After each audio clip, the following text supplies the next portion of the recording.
Per 9 mesi dell'anno tutto l'andamento familiare o le baso ince 1x2. Un o può essere l'amico, x quello che non si conosce, e 2 possono essere i bambini o le corna.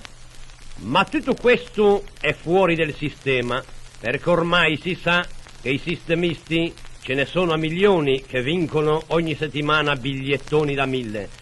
Ne spendan 30 e ne guagnan 10, ma però hanno a soddisfazione de guagna. Ed è anche logico che con i sistemi, quando guagna un, guagnan tutti, così avanzano de ratellà. Da notare però che le vincite di 10, 20, 30, 40, 60 milioni le fanno solamente quelli che giocano a 2 o 3 schedine a vanvera. Ciò significa che la fortuna è guerza e a domenica dopo pranzo a sedemmo a piccare porte. Però con questo non voglio dire che i sistemi vadano abbandonati, tutt'altro. Tutti i sistemi basta che se guagna son buoni. E schedine di partenza sono 3. A schedina silabaio alle quella qui in riga de 1. A schedina enigma alle quella qui in riga de x. Mentre a schedina qui in riga de 2 alle quella con l'artrite.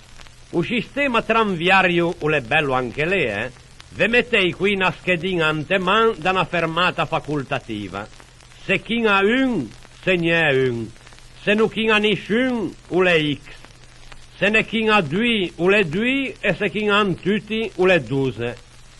Un sistema di callai, o le bellissime anche lì. Se calcola scarpa, cassetta e callo, e se moltiplica per 12. Poi se leva a scarpa e resta a cassetta. Se leva a cassetta e resta un callo, e lì se marca 1. Poi se moltiplica turna per 12 senza cassette. Se conta i callai, se mette scarpe, se leva i stecchi, se tira sui 4 accidenti e se marca quello che si vuole. Attenzione! Trasmettiamo ora alcuni risultati di Serie F.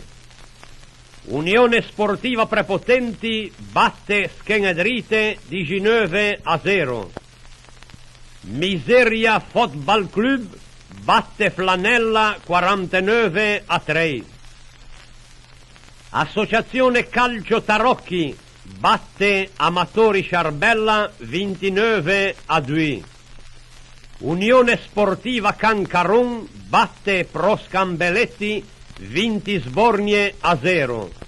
Ha segnato l'oste in Scialavagna e chissà sui Pigiacciù.